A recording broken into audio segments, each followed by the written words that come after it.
Welcome to A Conversation with Josh Field. And today, I'm your host, Chris Moore. You might be wondering, well, what's going on? This looks a little different. We got gear and equipment and headphones, high technical. All right, we in the metaverse with it. You already know. Now, no, this is episode 10. So with episode 10, we had to do things a little bit differently. All right. The man who's been asking the questions, the man who's been putting in the work week in and week out, making sure that we are getting the most and best information out of every single guest that's been on this show. That man, today, we're going to be having a conversation with him. Joshua Field, everybody. Yo, what it do? It feels good to be on this side. Come on, man. It's different. I'm pumped, bro. Hey, man, I hope you feel less pressure. You know, today you're answering questions instead of having to ask them all, man. So I'm relaxed. we should be good, dog. I got a beautiful host. Hey, bro, I appreciate it. You look great. Dog. I appreciate it so much, man. But yeah, bro, it's episode 10. It's been a pumped, little bro. while. It's been a little while. It's actually, I got the notification today that tomorrow was supposed to be episode 14. Jeez. So it's been about 2 months off. You know, we're in the middle of November. Beautiful time, beautiful weather. It's time to start decorating for Christmas, clearly. No, it's not, bro. No, it's not. No, it's not. No, it's not. It's disrespectful, okay? Now, although the true history of Thanksgiving has come out and we understand what really went down back then. Sure. You know what I mean? With the Cowboys versus the Indians. We get that. We get that, but it's still disrespectful for you to be listening to Christmas music, have Christmas decorations up.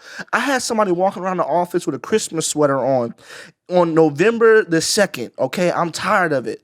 No more. Wait until Thanksgiving's over, and then you get a whole month.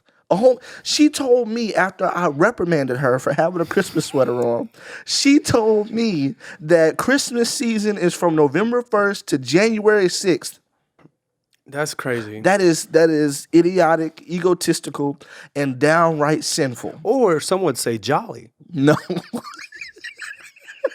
Because it's the most wonderful time. Most wonderful time of the year. I year. get that. And I love Christmas. You gotta expand a little bit to enjoy the full season of Christmas. If you start the day after Thanksgiving and then you get to December 26th, what you working with? You're working with a month. That ain't enough. Look, I need bro. I need the music. I need the decorations. I need the love in the air.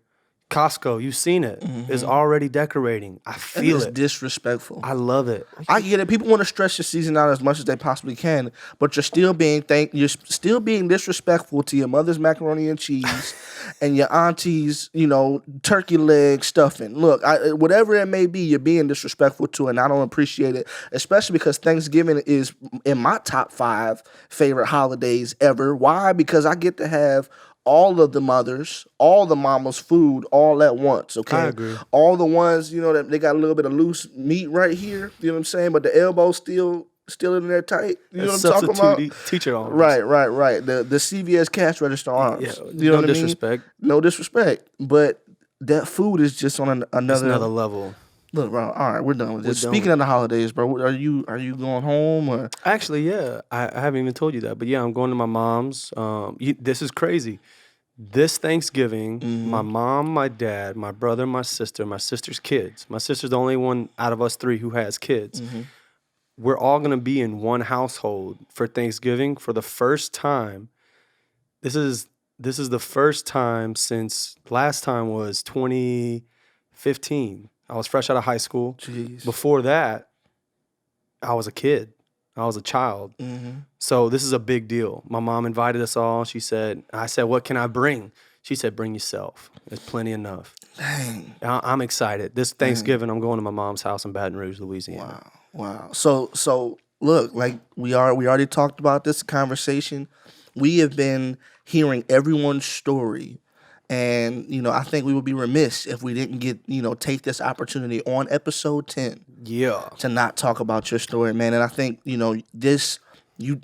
obviously we're at a point of healing because for the first time in a very long time, the whole family is going to be back together.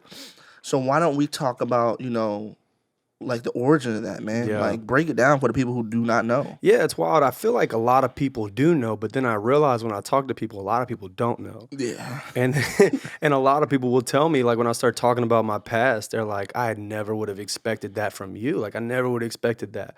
But yeah, man, growing up, life was different than I would say. Every that's what I love about the podcast. Just to stop right there, I love everyone has a story.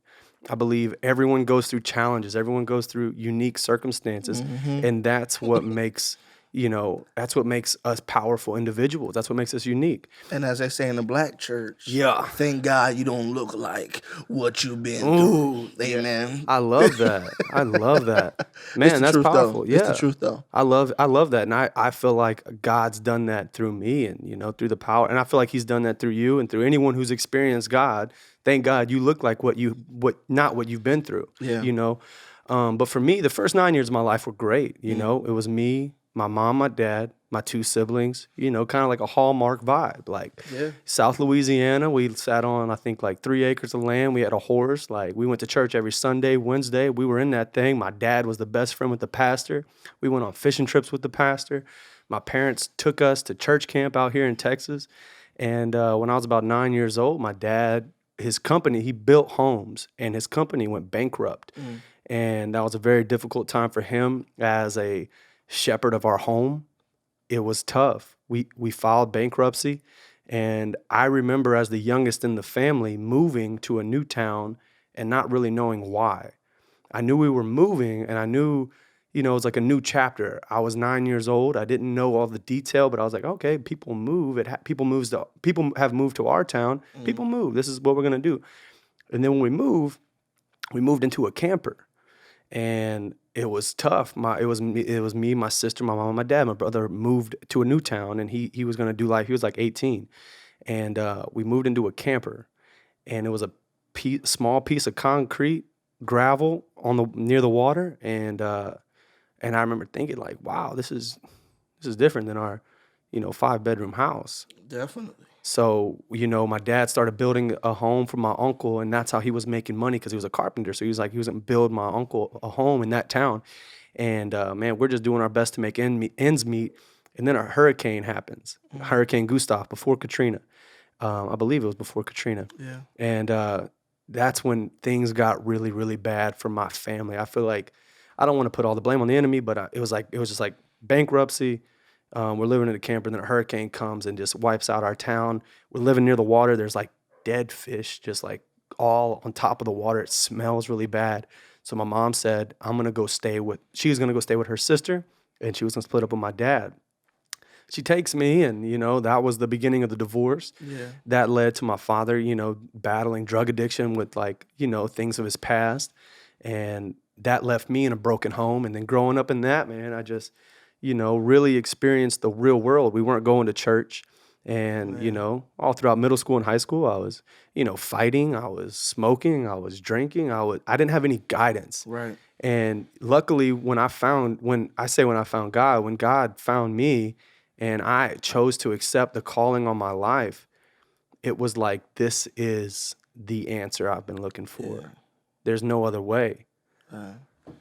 That's so crazy. Like, just it always seems like every time an attack or something like that happens, and I don't want to use too much, church lingo, but it's the truth, right? Every time things bad just start to happen, it just feels like it's always a lot all at once, and it's just, it's not just one punch, but it's a 3-piece combo with 2 Popeyes biscuits that is dry and you ain't got to drink. You ain't got water for in hands reach anyway. Right, exactly. I mean, you're being force fed these biscuits, and it's not pleasant, bro. Yeah. And I'm not trying to make light of what you've been through, but I mean, I know that you're healed from that, and we've been, we just been rocking for a long time. Yeah. So, I mean, I'm curious to know how we got from the drug abuse, the alcohol, the womanizer Josh to where we are right now, man. Like, yeah. It's been a journey, bro. It's been a journey. And honestly, I think we talked about it before. When I first got saved, it wasn't like for me, I heard for other instant transformation. Yeah. I hear for other people that's how it works. I'm an angel now. Yeah. Nah. And I don't want to go too deep into that because I Mm-hmm. feel like, maybe God needs to completely transform a human being to another human being where Yeah. they're completely different. But I feel like God has created all of us with unique desires and traits that he wants to bring out the best versions of that. Right. So I'm still Josh Field, Mm. but I know my God now. I know who created me. I Yeah. know my Redeemer, and I feel like a cleaner and a purer version of myself. Before I was toxic and dirty, and I wasn't caring about anybody else but me. Yeah. And no one likes that guy. And that guy is ended up is his future is heading nowhere bright, Yeah. nowhere good, because he's only looking out for himself. But to answer your question, when I got saved, when I moved to Texas. My mom invites me to church. I go to church. I raise my hand. I'm fresh out of high school. I'm just grad. I'm wearing my Letterman's jacket from my senior year in high school. I stand up. I remember that jacket. Yeah, I still got it. It's in the closet.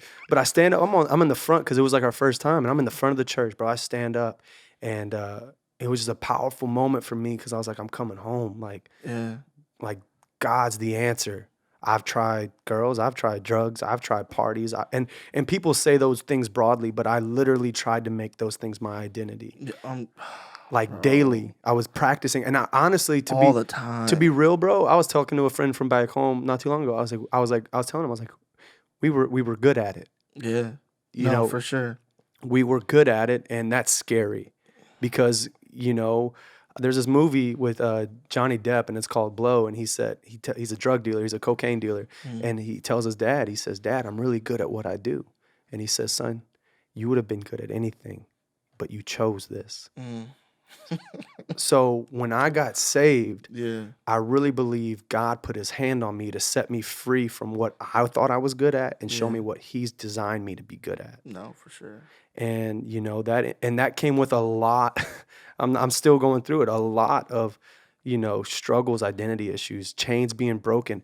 I told you not too long ago when I got saved, I was like, God. Remember, Pastor Joel would always say, every Sunday, make God number one in your life. And I remember praying, saying, God, I want to make you number one, but right now I'm not, and I know I'm not. But I want to get there. Yeah.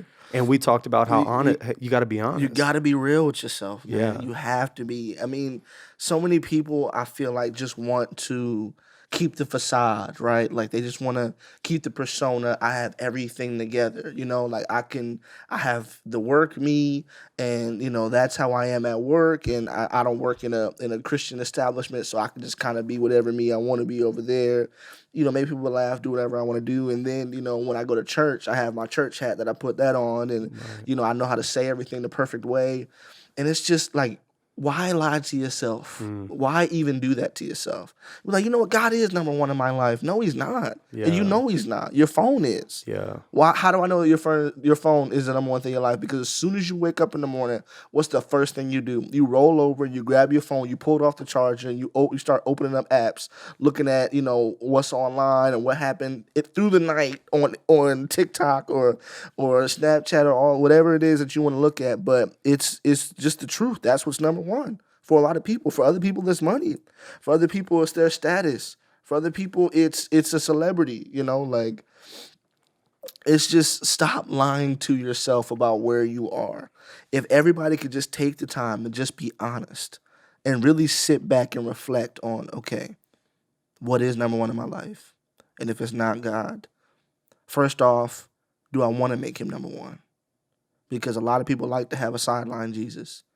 I can just run over to you, grab some holy water from you, when I need it. You can quench my thirst really quick because I'm going through some stuff and I'm praying and I'm thankful for you. And I'm listening to worship music for a week straight because I don't know how I'm going to get my rent and it's due in 5 days and I need you to do a miracle. And then as soon as that miracle happens, then it's back to, all right, go back to the sideline. Right. I'm good, right? A lot of people like to have that situation going on, right? Or are you really going to make God your number one? And what is that? What does that even look like? That's a conversation in itself. It is. I mean, I think just first off, being honoring, and like you said, first you have to be truthful to yourself, and really know where you are. Number two, instead of waking up and the first thing you're doing is looking at your phone, is waking up and saying, thank you, God, for waking me up in the first place. That's Because powerful. without you, I have no breath. He's the one who breathed life into every single person that is on this world currently and that will ever be on this world, right? So thank you for waking me up. How about just thanking him? I mean, in the Bible, Jesus lays out how to pray. And if you pay attention, the first thing he did was give thanks to God, right? So, thankful that I have a roof over my head, that I got clothes on my back, that I have shoes that I can choose from, right? Right. Come on, bro. I have like 50 different hats at home, bro. I just it's so much, but we don't take the time Wow. to even give him thanks for all that we do have. And then, man, spending that time with them. I mean, if you can't, I mean, we talk about. I remember I watched a message by from Pastor Mike Todd, and he talked about the tithe, right, and giving your first 10%. God asked for our first, right, the 10%. But he said, I understand a lot of you, you're in a good position. You can just give that 10%, no problem, no worries, and you're good, right? And he's like, but what about 10% of the day? Mm. Like, can you give God 2 hours and 40 minutes of your day? Wow. And I'm like, wow. That's powerful. He was like, a tenth of the month are you serving? Wow. Like, Wow. and I'm just like, man, but opening your mind up to those different possibilities, man. Right. We would not be here without him. So why wouldn't we do everything that we can to make sure that we're uplifting his house and also at the same time building a relationship? Not being religious by any means of the word, because that's, as you know, I can't stand that. It's way more about the relationship. And when you care about someone and when you love someone, your heart starts to tilt and change to do the things that they want to do as well. And if going out and doing homeless outreaches or doing toy drives for Christmas or doing a turkey drive, for Thanksgiving, because that's something that Jesus would do while he was here on this earth, which we know he would. And if you truly have a relationship with him, then wouldn't you want to go out and go do that? Right. That's so powerful. And I feel like even to break it down to a simpler fact, Yeah, just loving the people around you, always. loving the people in your reach, loving the people. I feel like we're so quick to make the big audience, Mm, get the followers and yeah. like people, and then we're not even interactive with the people who are in our close proximity, in our circle. Like, are you loving the people in your circle? Bro, Are you you pass the same homeless man every day on your way back from work. dang. Every single day. Yeah, and even What have you done for that man? and even if it's like, because people will argue like, I don't want to give him money because he might buy drugs, but are you? I heard it today. Paul, I think it's Paul and Peter who said, or not Paul and Peter, Peter and somebody, two disciples, when the man who's asking for money, he said, money is not what I have, but what I do have is the power in the name Yeah, of Jesus. Get up absolutely. and walk. Exactly. Are you praying for people? Are you loving on people? Yeah. I love what you said. You pass the same homeless person every day on your way home from work. What are the people in your routes? How are their lives being impacted by God? If you're a believer, the people in your lives, in your Right. routes should know that, and they should be getting better. Exactly. They should be being served by you. And that's what I feel like walking like a believer looks like. Yeah. It's not as hard as I think we make it out to be. Like, oh, am I going to church on Sunday? Am I reading the word? Those things are important, but Absolutely. And it's necessary. yeah, But it is. at the same time, man, like, we are the church, right?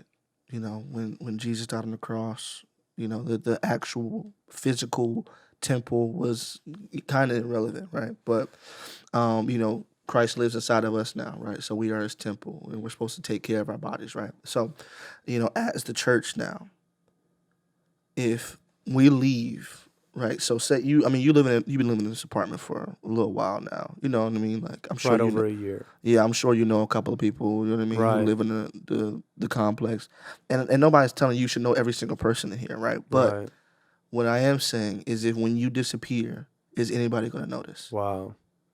That's good. Like, the church is Yeah. is called to its community. The church is called to its people in the surrounding areas. And this is the same speech that I give at my church in our staff meetings, week in and week out. I'm like, what are we doing to actually help our city? I get we're having service, and that's awesome. I get we're having a Texans watch party just so we can watch them lose. That's amazing. But what are we actually doing in the community? Because right now, if Grace Church goes away, is anybody going to notice? Wow. And that's a hard pill to swallow, man.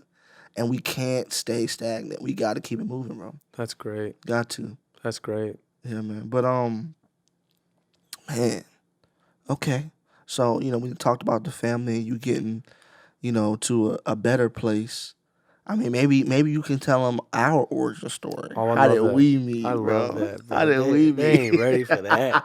Man, that's a powerful story in itself. And Chris, to be honest, man, I thought about you today when I was setting all this up, and I almost started crying. I was like, man, like, I don't know where I pictured myself telling you this, but I was like, Chris is somebody, you are somebody who, you are so selfless to the, like, people get egos when in friendships, and they don't want to see the other person win. And it's never been that for you.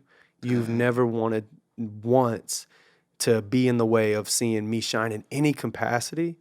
And it's not even about that, but for some, you are a rare breed to always want to push me further, even sometimes than I want to go.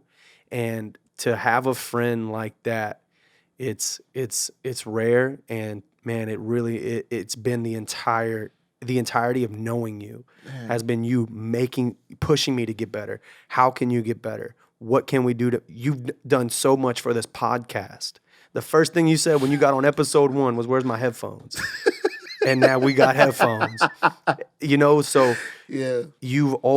that's a funny example, but dude, you're the reason we have a salvation call at the end of the podcast. You're the reason I was opening the idea of talking about atheism on the podcast. Yeah. You were the reason I wanted to do so many things, because you were like, Josh, how can we make it better? And friends like that, I believe, are super rare, because insecure people say, I can't let you shine too much because you'll shine more than me and you'll start getting more attention than me. Right. And you do not have that. Yeah. You could care less, and that's what Jesus looks like. So to talk about you, Thank you, bro. I can't let you keep going without saying thank you. bro, that's just who you are, appreciate that, man. I really do. Those words mean a lot to me.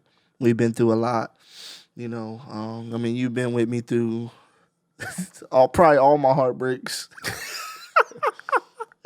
And helped walk me through that, man. I mean, you gave me a bed to sleep on when I, didn't have one, bro. And I will always appreciate that. This man, whenever I would come sleep over, he would sleep on the couch and give me his room. So That's that I because could you sleep did on it the for bed. me, bro. Don't act like you didn't do that. It should be the other way around. I forgot about that. No. For Wednesday night, for probably about a year, dude, close to a year, I lived way out of town, and Chris would let me sleep in his bed, and he would sleep on the couch every Wednesday night. Bro, why you flip it? Like, what? You Because couldn't you just did take that. You did that. couldn't I don't just even take that? recall. I don't know. Because you Man. did it so consistently, bro. Man. I'd come over, I'd be like, Chris, nah, for real, I gotta wake up early. Let me sleep on the couch. You're like, nah, sleep in my bed. And bro, you a real one, man. You're a real one. Anyway, we can get emotional another time, but and I feel like just saying, man, I want to be a friend like you. And people should want to be friends like that, where the other person just has so much honor to give to the other person. It shouldn't be, what can I get from this? But how can I, just give to the other person and make them shine better? But to talk about where you and I met, we were serving in youth ministry for a while. And the one day specifically I remember was powerful. And I feel like the spirit of Chris Moore just came alive. Was after 11 o'clock service. I didn't know anybody. I knew like one person, and everyone would go eat lunch after service. And service ended. I'm walking. I'm by myself. You like got out of your row, walked all the way around, came up to me and said, "Josh, where we going for lunch?" And I said, "Bro, I don't know. You want to chill? We can chill. Like, I don't know what you want to do. Like, it is what it is." And I was like, Trying to be cool. I was like, "Bro, I don't know any spots around here. I live in Tomball." Like, Crazy. yeah. Crazy. Couldn't do it. Couldn't And be you me. said, you were like, "Nah, let's rock, man. I feel like God's put a fellowship, a brothership in you and I. He said, "You know what, Josh? You remind me a lot of Stephen Furtick." And I was like, who is this dude? Like, this guy's cool, but man, this guy just pouring into me. Hey, man. And you just started pouring in and investing in me and calling me higher. And we walked out, and you put your arm around me. I think you told Ruben, your old roommate, man. Shout out to Ruben. He said, "Man, this is Josh right here. This is Josh, man. Josh is like Stephen Furtick." And for a while, you would tell people, like, you told your mom, you're like, "This is Josh. He's like Stephen Furtick." And I was like, why is he saying this? But it was because, man, you were a friend who saw me better than I was. Man. And that made me want to live up to that, you know? And I really believe that if you call somebody to what you believe they will be, Yeah. either successful or not, they will live up to that expectation sometimes.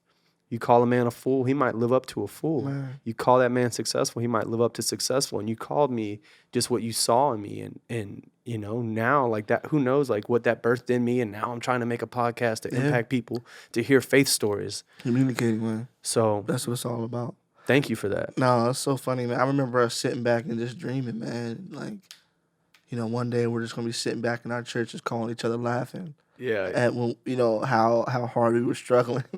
You know, and like we're still in our process and we're still, you know, moving forward. But I feel like the both of us are still, you know, steadily climbing, man, steadily becoming better and trying to better ourselves and not staying stagnant. You know, I mean, I have.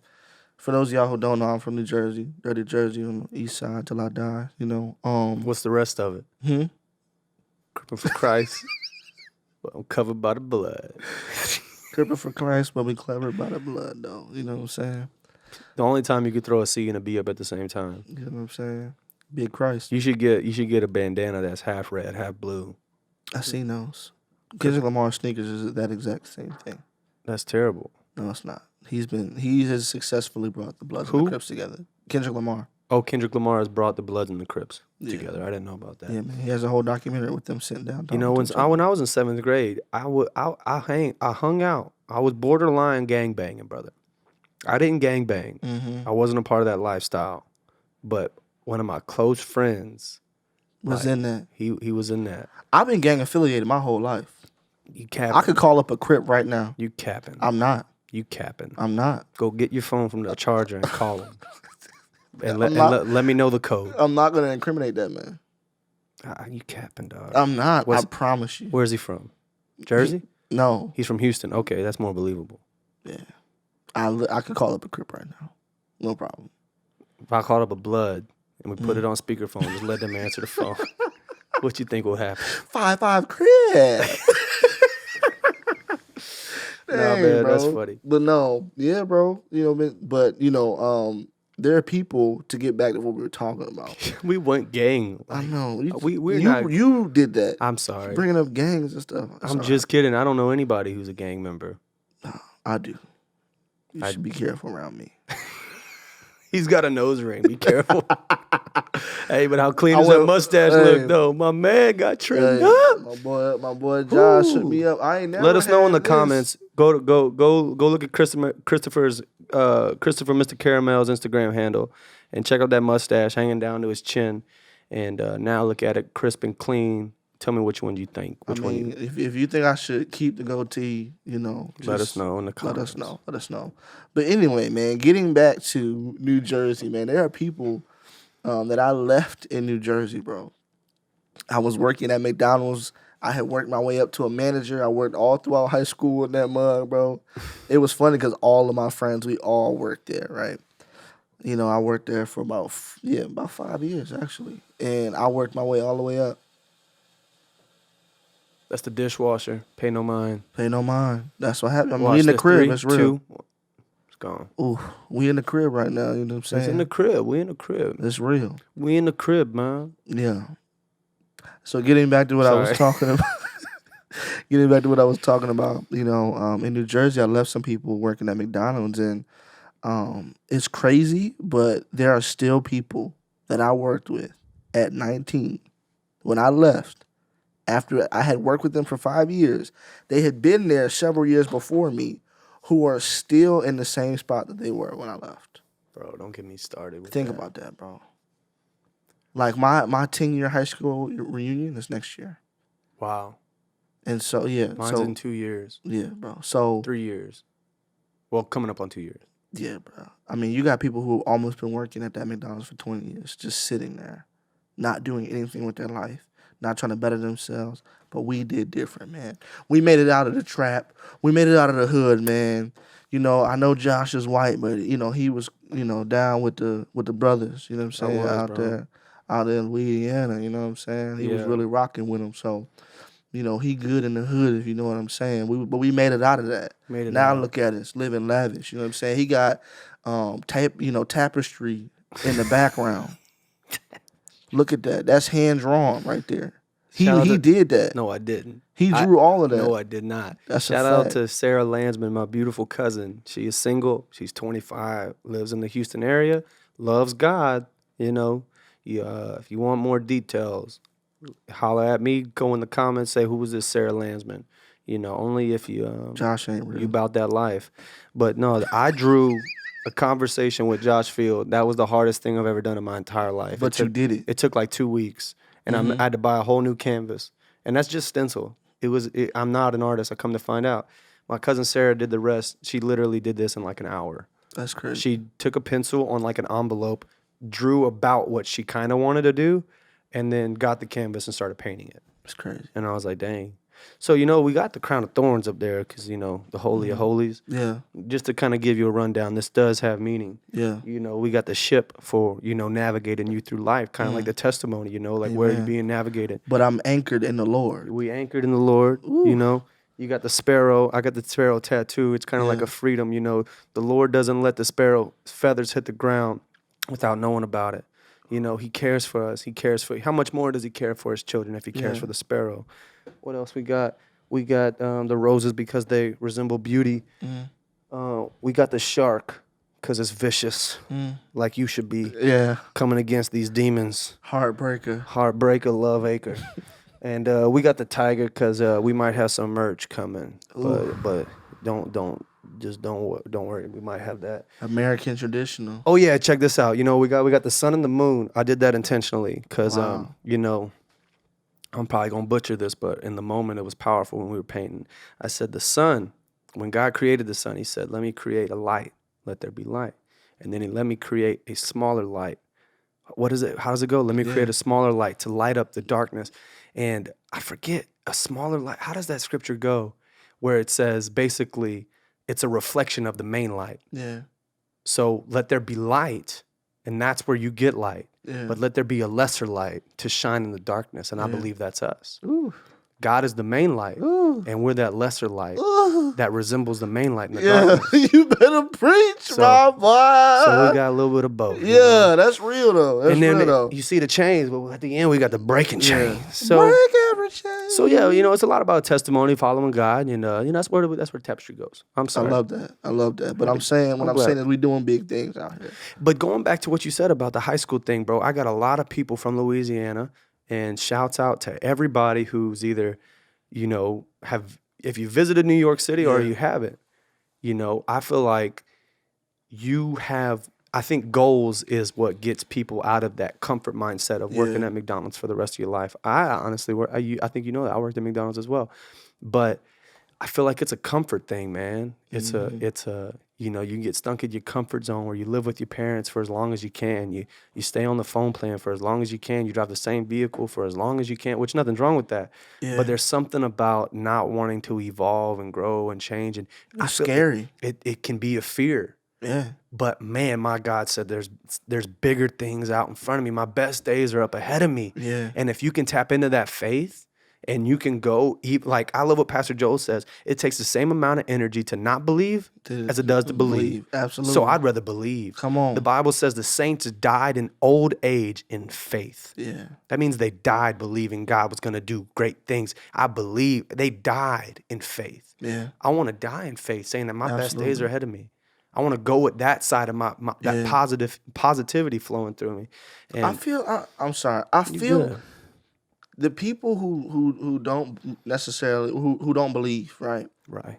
For me, I'm like, so you would rather believe in nothing, and it's just science, and then when someone passes away, they're just going back into the earth just for, the science to just replicate itself, over and over and over again, and there's absolutely no hope, right?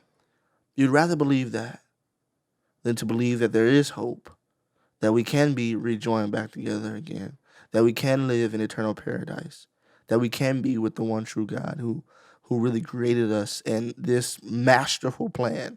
I mean, you talk about complex. I mean, it doesn't get any more complex than this solar system, universe, Right. world that we live in, man. It's absolutely beautiful. And I would just rather stay in that lane of faith Yeah. than just to not believe, bro. So I'm with you wholeheartedly. Yeah. Now, you always ask everybody the same thing, right? If Yeah. you could just give a nugget, if you just have one thing, maybe it's a mantra, maybe it's a quote that lives rent Mm-hmm. free in your head, like something that you could just give to the people that they can grab onto, and maybe if that's something that they want to hold on, they can hold on to it. You know what I'm saying? What's That's that for you? Yeah, man. I love that you asked me that because when I look at, 9, 10, 11, 15-year-old Josh, Yeah. dude was wilding out, not thinking about tomorrow, the future, None of a that. high school diploma, a college Right now. degree. He wasn't thinking about a wife. He wasn't thinking about kids. He wasn't thinking about debt. He wasn't thinking about owning his own house, like a car, like none of that. Yeah. He was thinking about how can I get mine right now? How can my flesh be filled right now? How can I live the fast life right now? What can I do to get that? And and it doesn't matter who gets in my way, I'm gonna get me.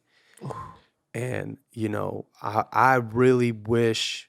And you said a mantra, but I want to say this first because this might be more meaningful to someone else who needs to hear it. I wish I could go back to that version of me, grab somebody who was 8 to 10 years older than me, following God, and introduce me to him and say, this is the lifestyle you could be living. Yeah. This is the lifestyle that you would want to be living. This is the lifestyle that will help you out and get you out of so much heartache, pain, regret, and hurting everyone around you. This will help you out and just teach me some things. Yeah. So to say that, I think a big part of my life today is who I hang around. Yeah. I'm a true believer in show me your friends, I'll show you your future. Yeah. That's why I love hanging around guys like you, guys like Murph, guys like Pastor Caleb, guys, guys. Shout out to Murph, man. He making big moves, bro. shout out to and the I'm proud GOAT. of. We ain't got to put his business out there, and we ain't gonna do that. But my man Murph out here making big moves. Okay, he got his own magazine, but he too humble to even show that to you. You know what I'm saying? But he got his own magazine, so look out for my man Murph, cause he coming for you. Just get to know him while he's down and That's what out. I'm Not down and saying. out, but get to know him while he's normal. Cause that boy about to be up there, boy. Tell me, you see him on Shark Tank, you know what it is. You know what it is, baby. Hey, that's who I surround myself with. People who are go-getters. Yeah. People who are just crazy passionate about loving people, who are crazy passionate about evolving and how can I get better and creating routines to make me a better human. How can I get smarter? How can I get better physically? How can I get better spiritually? How can I get better mentally, emotionally, financially? How can I get better? Because if I'm better, the people around me are better. And I'm a true believer in that. I'm not trying to make this podcast so I can get a platform. I want to make this podcast so people around me can get better. I want to be successful so I can donate and help people around me. Yeah. I want to be the best version of me so God can use me I don't want there to be any excuse why I wasn't used on earth. Yeah. I want to be an impact on earth. And the people around me I feel like are a big part of that, man. The people I have conversations with, I'm a big listener. The Bible says, listen before you speak.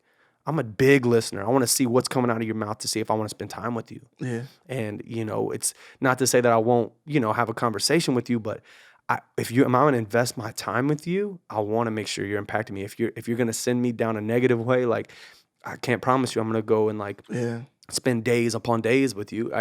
I'm a big believer in who you surround yourself with, but also, who you want to bring up. That's a big part of it too. So, my boss, he said something recently, and it was just so beautiful, man. And it speaks right to this exact thing, right?